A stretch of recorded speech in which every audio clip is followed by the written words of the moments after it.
Downtown Fargo, where culture, creativity, and community collide. You've heard the headlines. Now hear what's really happening. Bringing the best of Broadway direct to you. The stories, the people, and the places that make downtown the heartbeat of our city. This is Rocky's Downtown Hour with Rocky Schneider. Happy Friday, everybody. This is Rocky Schneider with Rocky's Downtown Hour. It's just a beautiful day out there. We're looking forward to a long weekend. I hope everybody else is as well. And for parents, at least in the Fargo Public Schools, I know you're finishing your first week of your kids back at school, so give them some grace. They're going to be a little stressed out, different routines, trying to figure things out, and so enjoy that last couple nice weekends we have here where it's still sunny, and get outdoors and get them refreshed and tired so they're ready to go back to school again. I'm looking forward to it. I know we got some things going on this weekend. If you're interested in coming downtown, we got the Red River Market still going on. Last Saturday, we had a lemonade crawl downtown for our first time, and we sold out our tickets. It was right at the end of the market and extended in through the afternoon, and it was the second busiest Saturday in downtown Fargo this summer, other than the street fair Saturday. So I think things are heating up. People like coming downtown, and so yeah, second busiest day in downtown was last Saturday during the street fair. And upcoming on the show today, we're going to have Rich Slagle, who's going to be on after our break here with McGough Construction, to talk about all the work they're going on. They're working on about every big project in town, so really exciting. And calling downtown home is always special. And so we're also going to have Sophia Richards on later in the show, our former Miss North Dakota. We had kind of joked when she was doing some work with us downtown that we should have a Miss Downtown pageant, and she was trying to start up a Miss Fargo pageant as well. So September 20th, we're actually going to do a Miss Downtown pageant at the Fargo Theatre. So that's something new for us downtown, something new for me especially. And so Sophia's going to be here to tell us all about that, and we're still taking contestants too. So if you're interested, I got a scholarship program. It'd be kind of fun if to pick our first Miss Downtown. But yeah, we all got some other things coming up that I wanted to kind of pitch to everybody, that some fun family-friendly events that are free. We have the Fargo Fashion Show on Friday, the September 12th. And so next Friday, we'll have somebody on to talk about that with us too. But we have, I think 12 boutiques now signed up to do a free fashion show at Broadway Square. We're going to have, there'll be drinks served. They'll have Pretty Ricky as our DJ for some kind of a social hour there. And we'll have a runway set up. And so from 5 to 7 we're going to have that. And then we're going to have a bunch of specials at the local boutiques. And there's a pop-up store as well. There's some boutiques coming in from not downtown as well that will have a pop-up store. And so we'll have 12 different boutiques, a bunch of models, and a free fashion show with a DJ. So if you're interested in something different, if you've never been to a fashion show before, this is a good way to check it out, see if you like it. Bring your kids, bring a date night, have a good time, and then you'll be done at 7 and get some deals at the local stores as well. So we're looking forward to that. Something new we're trying. Downtown's such a popular shopping district. We thought this was a way to really kind of show it off and extend it to something different and really highlight Broadway Square, which we all just love and adore downtown. And the best part is it's free. And also coming up on September 5th, we have the Clydesdales are coming to downtown Fargo. And if you don't know what a Clydesdale is, it's the large Budweiser horses that you see in all the commercials. They do this every couple of years, going back decades. I saw some old black and white pictures where they deliver beer with Clydesdales up and down Broadway. And so I think they're going to have day one brewed beer. So if you've never had Budweiser sort of fresh from the tap sort of thing, they will have that at all the different locations downtown. I know they're working on some collaborations with the local restaurants downtown too, to see if they can come up with some fun ideas. But if you want to come down, bring your kids, see the horses, they'll be at Broadway Square on September 5th around 5 o'clock. We'll have pictures taken with them. You can interact or just see them. They're pretty impressive horses. If you've never seen them, they're very, very large, and different than the horses you usually see just driving down the interstate or at a farm or something like that. So yeah, we have a lot of fun things coming up downtown, and we're excited because our downtown is busy with all these events going on, and we want to just highlight our small businesses and stores downtown and people just doing cool things. I know we see an awful lot of people at all of our events, and we want to invite everybody that hasn't been downtown in a while to come downtown and check it out. I think you'll be surprised at what you find. And it's more than just the bar and a nighttime scene. Come down during the day with all these different events going on, shops open. you'll see people that you may haven't seen in a while, or you'll make new connections and you'll find some goodies. What makes downtown great is it's different than almost anywhere else in the region. We have a right of way that is shared by all the businesses. You open up right into it. That shared customer experience. You can come down, walk for blocks, explore new. It's like an outdoor mall, right? So you get to explore something new walking from shop to shop. You might come down for one reason and find yourself there for a totally different one. We value that experience downtown right now too. You might notice downtown we're actually putting up our Christmas lights. It seems really early, and I always get a little panic when I see that up, because that means is summer done? It's not officially done yet, but we put them up before obviously it gets too cold. I love the Christmas lights downtown. That's my favorite season. It brightens everything up, and it's just makes every day feel like something festive is going on. But yeah, we have those going up. The streetlights are getting painted, a full refresh. We're looking at a lot of refresh of the amenities. We're designing some new signage down there, and so hoping over the next couple months here, you start to see some major changes along Broadway and the side streets as far as the amenities to freshen them up. Downtown is going through a life cycle right now, and Broadway was designed 20 some years ago, and what was new and cool then needs to be maintained and repaired and refreshed with something more modern. And we're going to kind of go through that process. It's amazing to think, our downtown revitalization really started in about 2004 when NDSU decided to locate downtown, and to see the life that's taken on. I think it builds a lot of emotions. And so it's really tough when we see some longtime stores close that, have just lived their life cycle. But it's the beauty of small business too. These aren't chains that are supposed to be, alive for an endless period of time, and there's no personality or owner. They just kind of keep going on and on. These are mom and pop shops that go through their life cycles, and we need to welcome and make the next ones successful as well, to build those memories with them and make sure they're there for as long as they can be with the next generation as well. And so we're trying to refresh all that, keep things nice and sparkling. And so people want to make that next investment to live out their dream of opening a store, putting out their shingle and selling something. We have the Red River Market on Saturday that does a great job with that, and it's fun to see that as almost like an incubator for small businesses, and seeing which ones are those that maybe the end of the season here are thinking about how do we get in a storefront. And I think we have some news coming up on that, where we're going to try to activate some of our storefronts and get some of those small businesses that maybe it's a hobby on the weekend or a side project, and see if we can get them in the door. Like last week we had Nash Family Bacon on that turned their sort of side project into a storefront for now, and we'll see where that goes. We also had Fergie's and Frenchie's, Dane Ferguson on. I went and had a crepe yesterday there. It's fun to see those new stores opening up, and we're hoping to see some more of those after this market season. And who can we take from the market and give a storefront to, and see if that dream becomes a bigger deal for them. But up next, we're excited because Rich Slagle at McGough Construction. If you might not know a lot about McGough Construction, but I guarantee you've seen their signs everywhere, because they're at every major project at the airport. Their huge expansion downtown at the sports complex. They're doing a lot of work over in Moorhead. Just going off the top of my head, they'll have a convention center bid coming in as part of a team there. And so they are everywhere in Fargo and doing a lot to make us grow and improve. And for the generations in the future, they will have a lasting impact. So we're excited to talk to Rich when we come back here in just a minute. Welcome back to Rocky's Downtown Hour. I'm joined by a good friend of mine, Rich Slagle with McGough Construction. McGough is about to celebrate their 10-year anniversary and being in downtown Fargo and making a huge impact on our city and our downtown and our region, really. So, Rich, thanks for coming on today. Well, you're welcome, Rocky. Thank you. Pull the mic up there. Yep, get right in you're there. welcome. Thank you. So, why did McGough come to Fargo originally? What was the first project that really brought them here? Yeah, great question.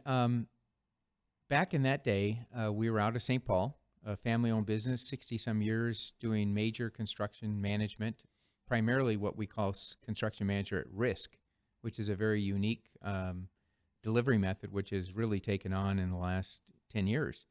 But back then, we had some invitations from Valley City State University as well as Concordia, and ended up coming up here from St. Paul and doing both of those projects, and that then was the impetus to putting an office in Fargo.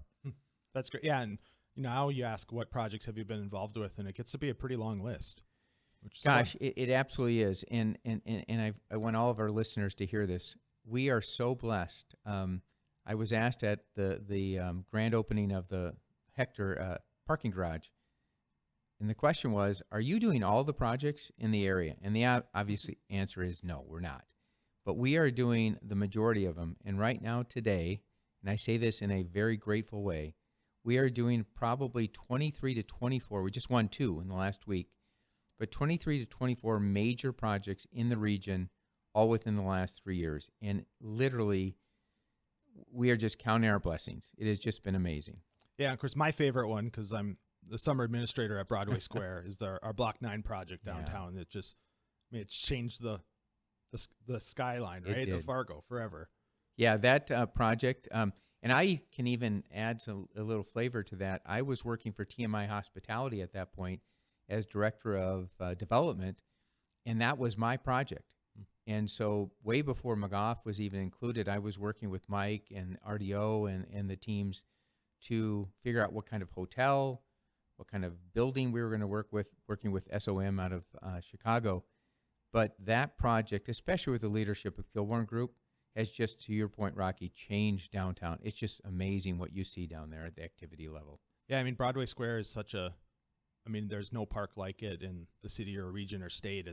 It's busy all day, every day, activated. There's kids in the splash pad. Like when you have kids playing in a splash pad next to like a corporate meeting, next to like teenagers on spinny chairs, next to somebody just charging their phone up there or sitting in the sun every day. It's like all in this tiny little park. That's right. It's just such a great mix of people just enjoying life. That's right. Absolutely. It's fun to see. Agree.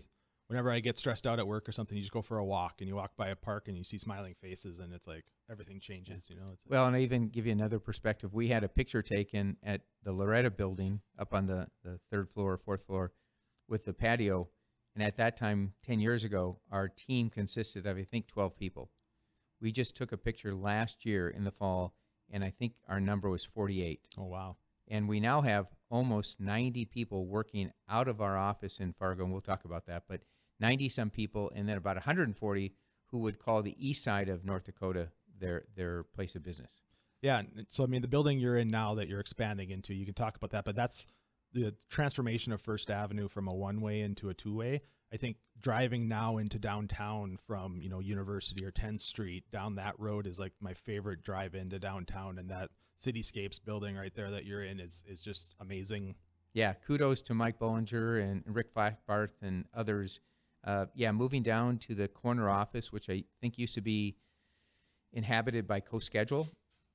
We tripled our space, spent 6 figures, if not 7 figures, on the renovation. It's absolutely beautiful. I think you've mentioned we have an open house coming September 18th. Folks are welcome. Please arrive. We've got some neat gifts to give, but we just want to give back to the community because, and you're going to ask, and I maybe just go into it now, downtowns. Why downtowns, right? Yeah.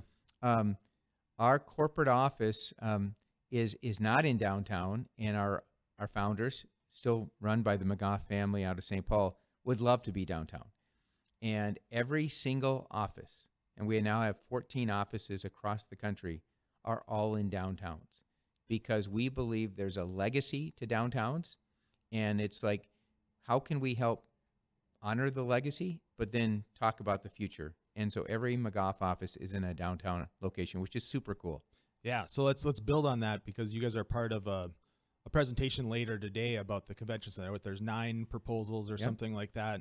Fargo voters have approved a lodging tax to pay for it. I know that's always one of the things we need to throw out there. The money's there already, so now we're picking our favorite. We're not deciding if we're going to do it or not. We're going to build a convention center in Fargo, so we get to decide where and which one. Yeah, and so our time, our interview today is at 1:45 to 2:15. I believe it's on the City of Fargo YouTube site. And so folks can watch the interview. We have a fantastic team led by Kilborn Group, ourselves, McGough, along with EAPC architects and engineers, Folkways, Gensler, which is a national convention center consultant. And then what's really exciting, and this firm actually had been reached, there was a reach out by a number of the proposals that you have either seen or heard, and they chose us. And that is ASM Global. They are the first or second largest convention management team in the country. They manage hundreds of venues across the country, and they chose our site, our team, to be part of. So at 1:45, we are on.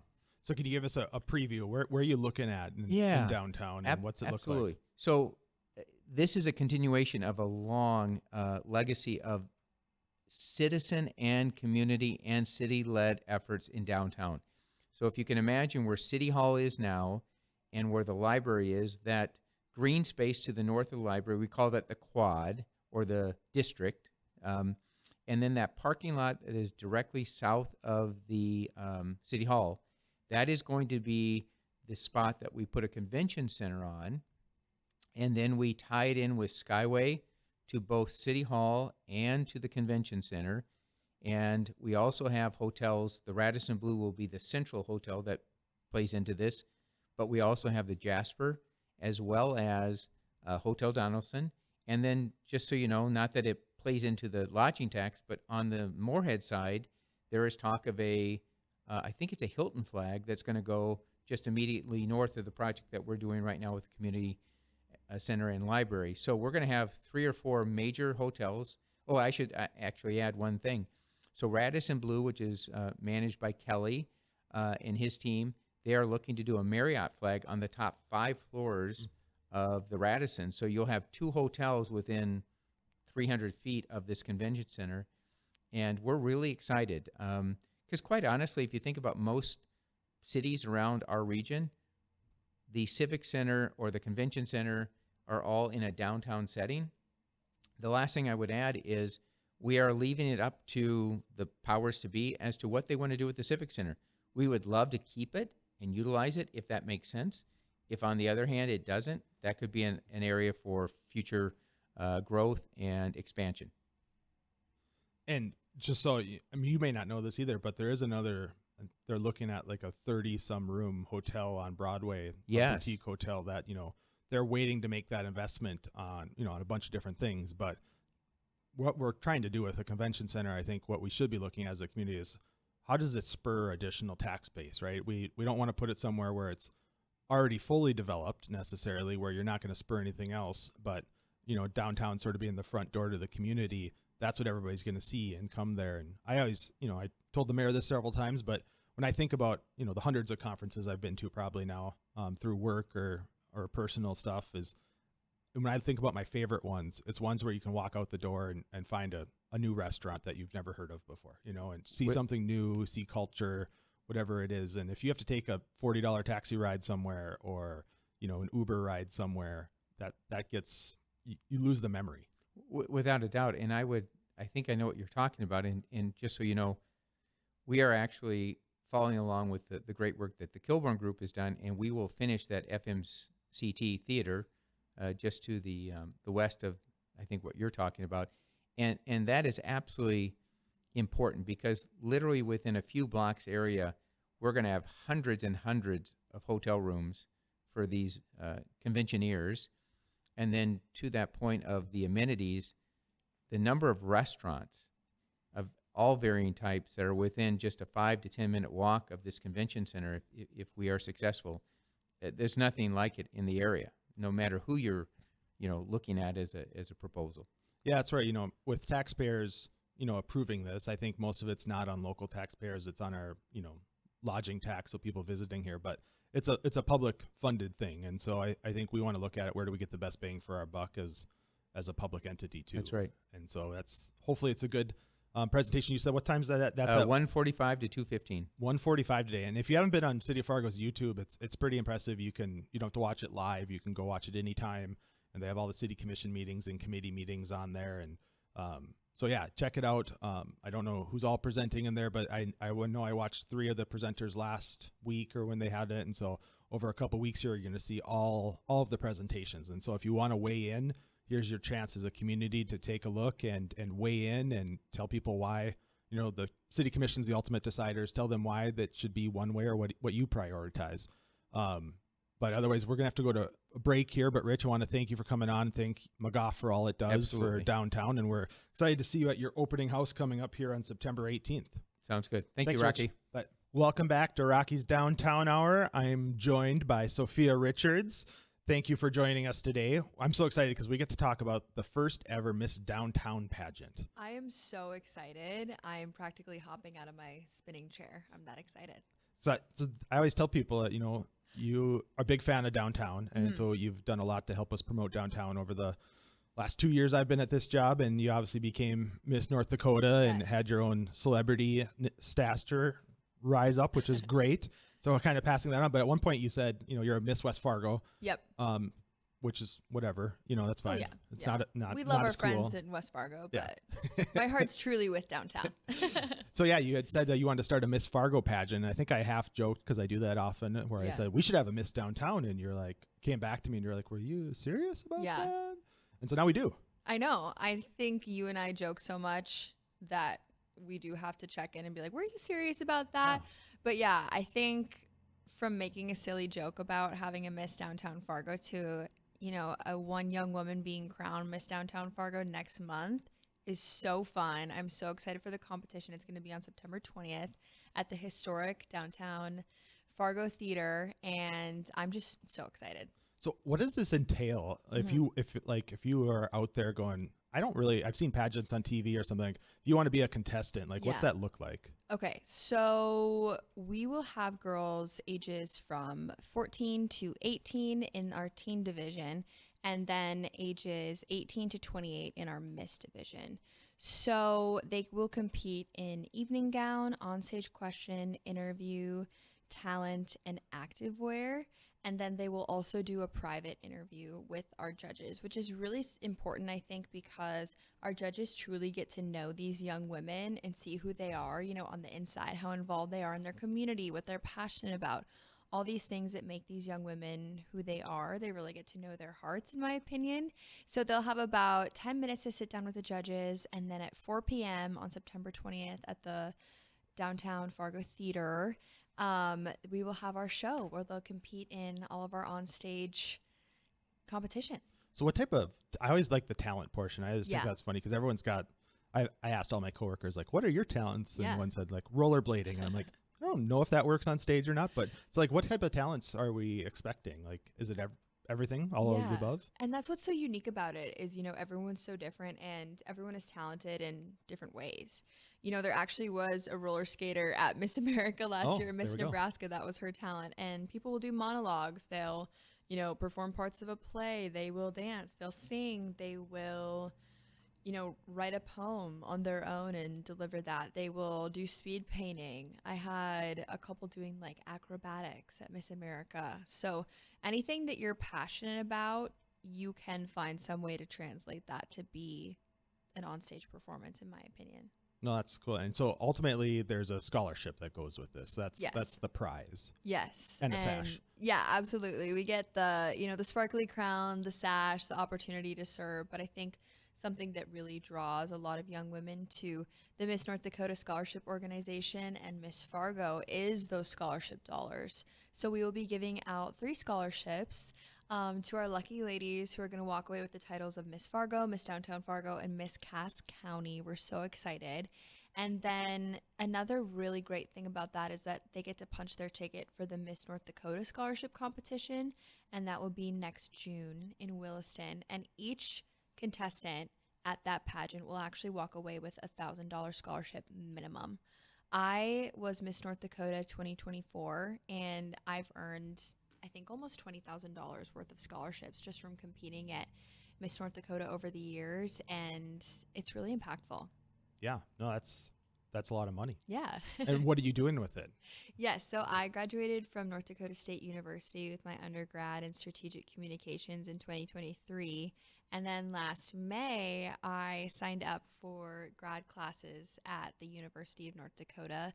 I also am adding on my college teaching certificate. So it's going to take me a couple years to finish. I'm still full-time at Valley News Live and working hard on North Dakota Today, but it's really great to have that opportunity and not to be in debt as a 24-year-old woman and just to have my education. I think so many young women are wanting to better themselves, to create opportunities for themselves, and what better way to earn scholarships, have fun, make friends than coming to compete for us with Miss Fargo and Miss Downtown Fargo. Yeah, I think that's one of the things I've noticed about watching your sort of career trajectory on this is that it seems like the best thing out of this is almost the friends and connections you've made, that now you can travel around and see friends all over the country or the state even, and those sort of things. But you never know what that leads to, if that leads to future relationships or jobs or opportunities or just fun and travel. Yeah, absolutely. I think the networking aspect, I mean, you're in a room with a bunch of like-minded, successful young women, but even our judges for the Miss Fargo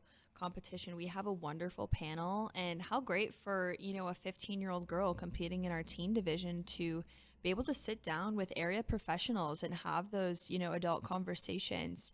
Obviously, while still having fun, but you just get to hone your skills and become a better speaker, a better presenter, communicator, and, a better young woman. Yeah, I mean, I think that's the lesson we learn way too late in life usually, is that those moments of vulnerability are where you grow the most, and so having that in your early years and learning to be vulnerable and with each other even, then you bond better, and next time you do it, it's a little bit easier. Yes, right? I completely agree. I think this competition is a great way to get your foot in the door as well. It's very low stakes. We only need you for one Saturday, September 20th. So, if you're thinking of competing, or maybe you've watched Miss America on TV, or you follow someone on Instagram that competed, it's a really fun way to dip your toe in. It's only a day commitment. And whether you walk away with a title or not, you're going to learn something. And I promise you, we will have fun. So just because we are coming up on the deadline for sign up. So if someone's out there just had seen this and we're thinking, I should do it or not, you have like 2 days to register. So you need to really get on this and get in the system here. Where does somebody do that? If you're under 28 years old and interested in signing up, where do they sign up? Yes, so they can check out our website, the missfargo.org. You can also go to our Instagram. If you have any questions, feel free to send us a DM. Myself and my co-director, Rachel, are really good about messaging back, even setting up like a phone call or a coffee date with one of us to chat about it. They can find all the information on there. It does take a little bit of time to fill everything out, but if you're really dedicated and maybe you're waiting last minute, our deadline is September 1st, but you still have time. Yeah. No, that's great. And so then who attends this? So it's a ticket, but it's a $10 ticket, pretty manageable amount. September 20th, 4 p.m. Is it like a 3-hour thing you go and watch all the people? How long is this? No, it should really be only about an hour and a half maximum. It'll be a pretty quick show, but we have so many talented young women that are already signed up to compete in this. You will not regret it. I have noticed that even if someone doesn't necessarily know anyone that's competing, maybe they, competed in the past and they just want to see what the new generation of Miss America girls looks like, or maybe they just want to, support and maybe, donate that $10 of the ticket to the cause, to those scholarship dollars. I think really anyone who you could bring your daughters or granddaughters or whatever and just introduce them to something new maybe and give them options. Yeah, I completely agree. We'll have some special guests there. Tatum Miller from Valley News Live is our lovely MC. We'll have Miss North Dakota and Miss North Dakota's teen there. If anything, like I mentioned, or like you mentioned, if you don't have anyone that's competing that bring your little girls. They will be inspired, I promise, and they will learn something too.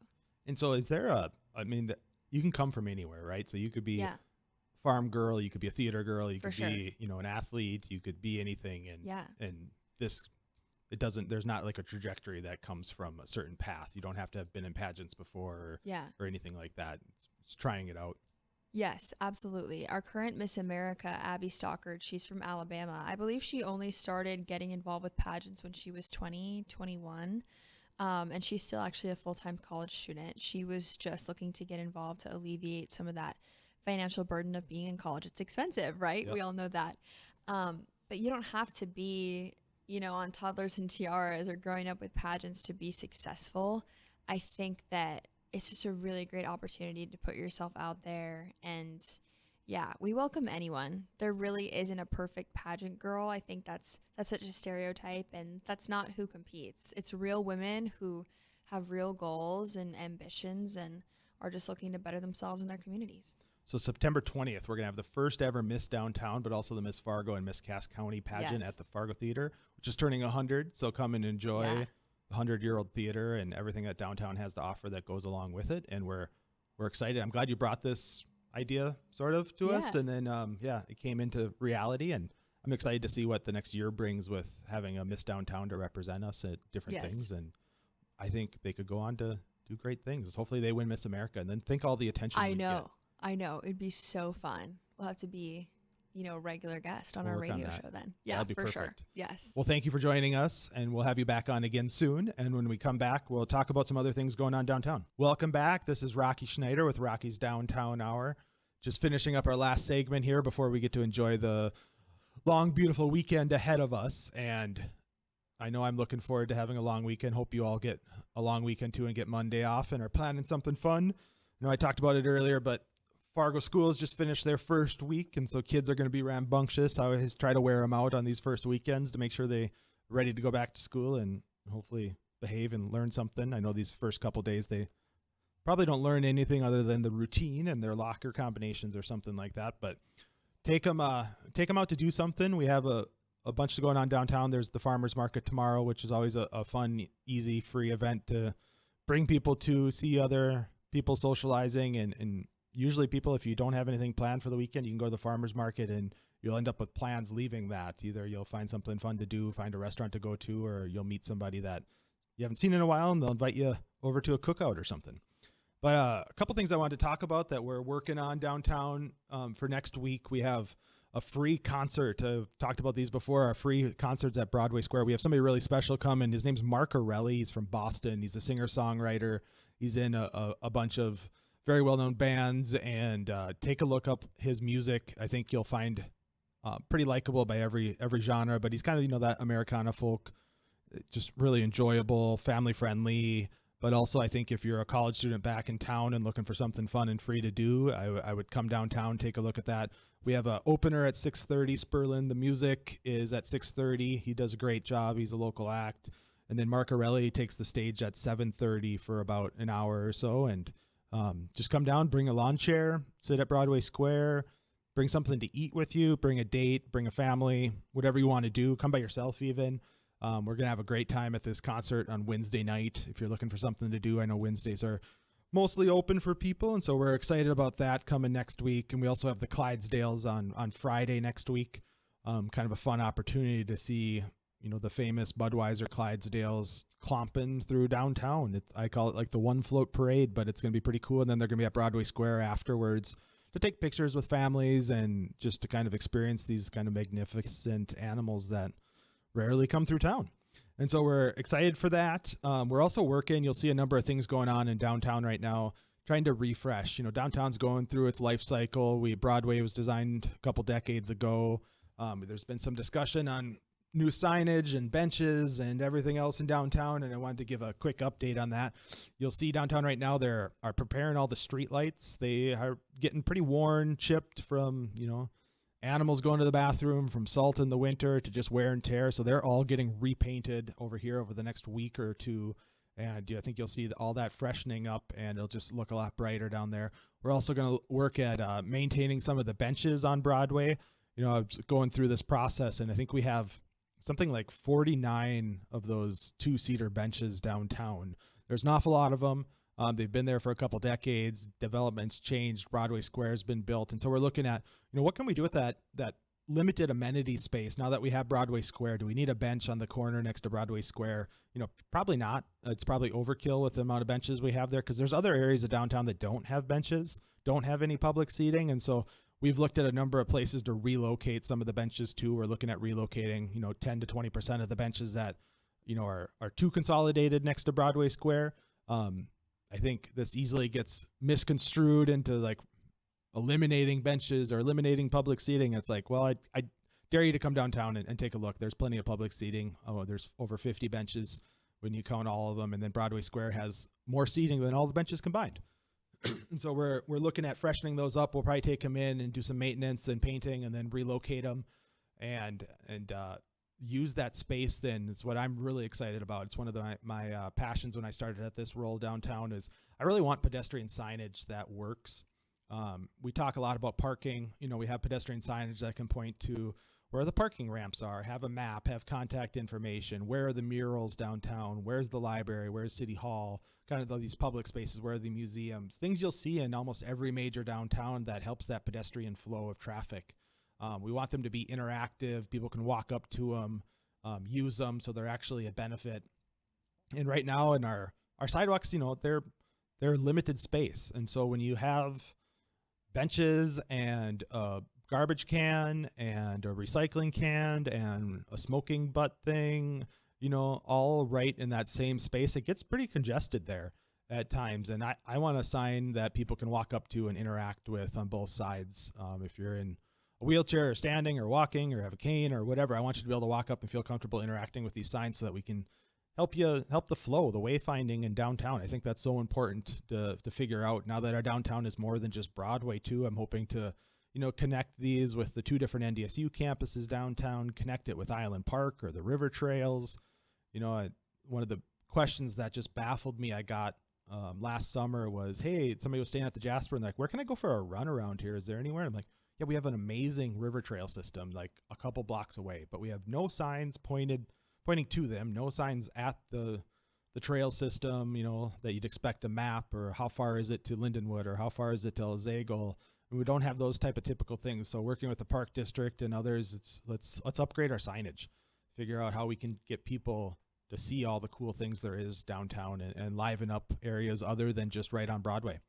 I think we're going to take something probably to the City Commission in a couple of weeks that has sort of a full plan for refreshing all the amenities and what we're looking to do with that space. We're not just moving things around. We're trying to get the most out of the limited public amenity space we have and trying to figure out balancing all those needs together. But also our downtown's grown. It's more than just a couple blocks of Broadway. It's squaring itself off. And so how do you get some of these amenities in other areas that need them or where there's space, so that people can feel comfortable walking east-west, not just north-south, right? And walking from the parking ramps or from the campuses. While we have 2 NDSU campuses downtown, we don't always see a lot of that traffic from those campuses to Broadway. You'll see people get in their cars and drive 2 blocks. I want to make those corridors between campuses more friendly, more walkable, and those benches help with that. And I think working with NDSU, they have that same desire, and MP Avenue is getting reconstructed. We have the community theater going in there and a new parking ramp. We're going to see just a lot of new activity off Broadway. And so we're trying to expand those amenities elsewhere. And I urge everybody to lean into learning a little bit more about what our plans are and don't jump to the latest political topic of the day. I know that's always tempting to assume somebody's up to something nefarious, but I know I'm happy to talk about it. Give me a jingle, Rocky at downtownfargo.com if you want to learn more about the plans coming up for all the refresh of amenities on Broadway. And otherwise, I just want to ask everybody to share something fun about your community with somebody not from here. That's my goal for everybody. Let's brag about ourselves and get people to think highly of us and spread joy this long weekend. Otherwise, enjoy the sun, enjoy your family, and take care, everybody. Have a good weekend.